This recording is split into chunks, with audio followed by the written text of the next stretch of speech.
if you're new to my channel. This is Automotive Anonymous. I'm in my 2023 Mazda Miata Club, and I'm on my way into town to borrow a 2015 NC Miata from the Twin Falls Subaru. I'll of course link the vehicle below. They're just getting it ready. I want to show you a picture of the gauges real quick right here. So you know we're in for a good time. Otherwise, we're going to do our typical review, go through all the specs, a walk around, initial driving impressions, and 0 to 60 with the GPS to decide, is it potentially worth your time and money?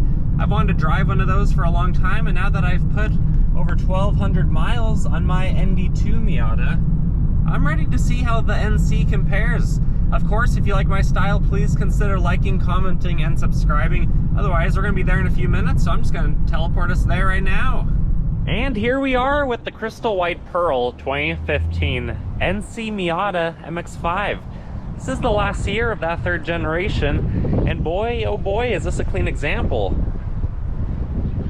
Somehow Mazda only sold 5 to 17,000 of these a year in the United States, which I guess isn't surprising because we were going through a recession, and this is a roadster that is not a practical car in most people's situation. This is like a bonus car. And with most of those years not even selling 10,000 in the States, the Miata didn't give up hope. Look at that smile. It's like a big jolly Santa Claus smile. MSRP on these was just under 25,000. The gas tank's located right there on the driver's side. It was rated at about 22 city, 28 highway. So with the 12.7 gallon tank, you could get about 350 miles of range. Not as efficient as the more current ND Miata, but still not bad for a car that's going to give you more miles per gallon than you know how to count. In the soft top club version, these weighed about 2,500 pounds. They're roughly 13 feet long, 4 feet tall, and 5.5 feet wide, so they're pretty wide for their height, and they hug the road really well. The wheelbase is about 7.6 feet, and you can see just how far out the wheels are pushed towards the front and the rear fender, so these are very stable on the road, and nearly 50-50 weight balance. It can do a full circle in 31 feet or a U-turn in about 15.5. So basically from the point that it's at to where those yellow line parking spots start, it can basically turn around itself if you parked one perpendicular to it.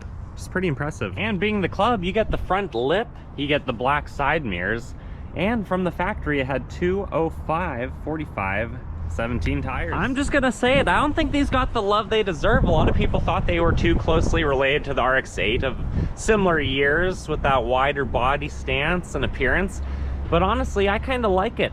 You don't feel the weight difference that much. It's hardly noticeable in my opinion. Maybe someone else would notice it more sensitively, but I like those fender bulges.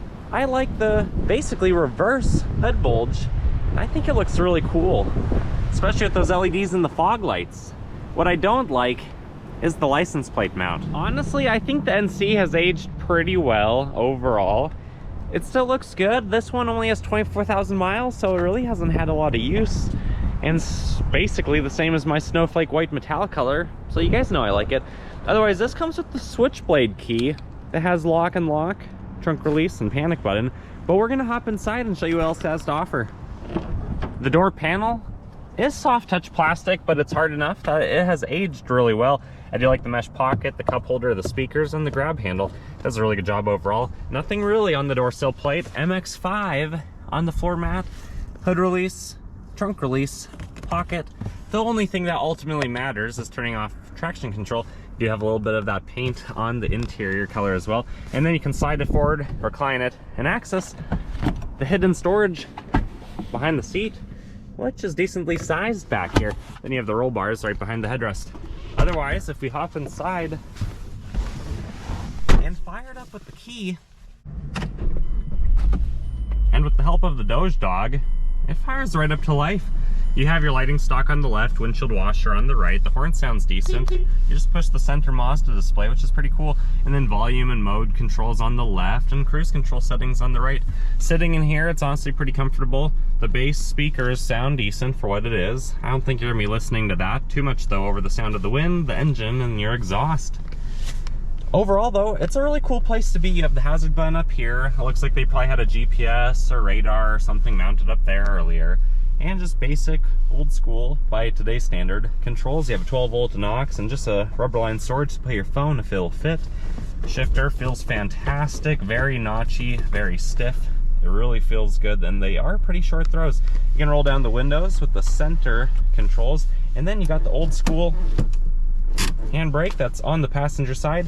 You have a little bit of storage right here. You can hide your pens as well if you have maybe a golden pen that you carry when you're in your MX-5. Whatever that is, comment below. And then you have another locking compartment right there. If you're gonna drop the top, it's pretty easy to do. You push the release button, you pull that back, and then you lift it back and throw it down. It's as easy as about 2.5 seconds of work, and then you can throw it back up. I do recommend having the windows creaked down just a little bit before you do, but it's nice and easy. It's really fun. Let's turn it off and hop around. I'll show you what else it has to offer. As you just saw, there is a trunk release button. There's also the button on the remote or the key. I want to use the key because it's not very often you get to open a trunk with the key these days. It is about 5.3 cubic feet, so it's about 0.7 cubic feet bigger than my ND2 Miata, which means you can carry about an extra gallon of milk back here. You have your scissor jack hidden away right there.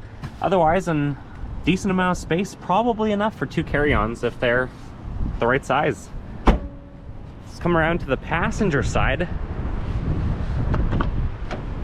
Door panel looks very nice, basically identical to the driver's side. Nothing on the door sill again. You do have MX-5, and you have that transmission or exhaust hump, whatever it is, needing the extra room because the transmission tunnel is right there, so it's probably your exhaust.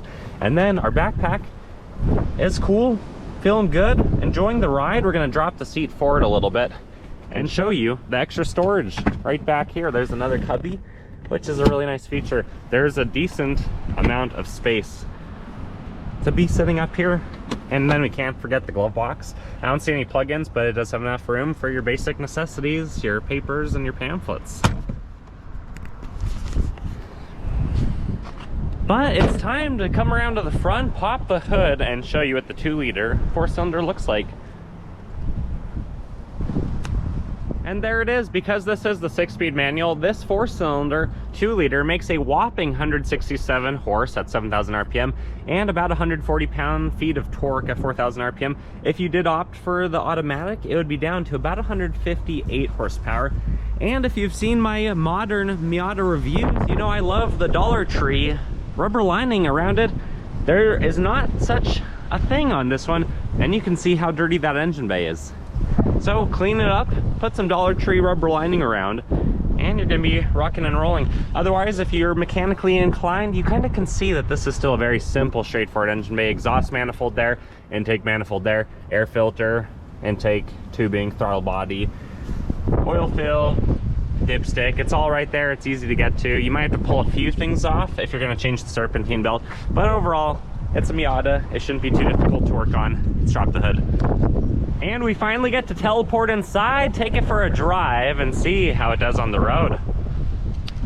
Initial driving impressions of the 2015 NC Miata is it's a hoot. It's really comfortable in here. There's good visibility. Obviously the B-pillar, you basically can't see anything out of, but that's where those side mirrors come in handy. They do a really good job. Of course, you can have the top down if it wasn't super duper windy and in the low 40s today. This is just a really cool place to be. The steering wheel is comfortable, it's thin, you can easily throw it around. The gear shifter is easy to use, very notchy, very stiff, very firm. A lot of people actually swap these NC transmissions into the ND1 next gen because this is a little bit better and can hold slightly more power. Wind noise, yeah, it's up there. I don't really hear a lot of road noise though, but the wind on a day like today where it's 20 miles per hour baseline, yeah, that's quite a bit. Does it bother me though? No, because my expectations are that it could be a little bit loud, it could be a little bit windy, but honestly, I'm having so much fun with this. Speaking of cornering, again, this thing literally does such a good job on the corners. You really don't have to slow down a whole lot. You can just have a lot of fun. You point it and it goes where you want it to go. The bolstering on these cloth seats is just fine. It's not super aggressive, so a lot of people are going to be comfortable with it. Of course, if you are going to legit track the car, yeah, you probably want to get a race seat that at least has the driver's side covered. But overall, guys, it's seriously such a cool place to be. I love the paint color that's thrown in on the dash. It's held up really well, the interior of this car. It's just a fantastic offering, and you can see just how quickly, not even trying, we really do a good job with our turning. Engine sounds fantastic. The transmission is easy to use. The pedal box is close enough that you could heel toe downshift pretty well if you wanted to, but honestly, it's really good. It's absolutely astonishing how well something like this can corner and how much fun you can have, which I really recommend you guys drive one. Think of it this way, a lightweight sports sedan, a Camaro, a Mustang, anything like that, they all have 1,000 pounds on this. Even the lightest Corvettes have like 800 pounds on this or more. And yeah, you can always add more power, but it's harder to get rid of weight. And when you get rid of weight, you can change direction so much more conveniently. You realize how slow a lot of other cars are on the track and why a good Miata driver can sometimes even beat a Corvette level car on the track, just because the weight balance. You're 4 feet tall, 5.5 feet wide, you know, 7.5 feet of wheelbase. Like, it's just incredible how well this changes direction. And when you're in traffic and it's busy like it is out here, you realize how poorly balanced a lot of other cars are that are 60% weight in the front. They can't corner for anything. They're too tall. Their wheelbase isn't set up right. The Miata is seriously such a driver's car that even when you flirt with the limits, in my experience, it's really easy to come back from that. It's not like, oh, one time you mess up and you're wrapped around a telephone pole and hopefully not too severely injured, but your car is going to be destroyed. Seriously, this is such a good car to learn from, to drive, and let it teach you how to be a better driver. Let's get to our private road though and do a 0 to 60. 0 to 60, density altitude's about 3,300 feet, so the vehicle's down on power over 10%. Let's see what it can do.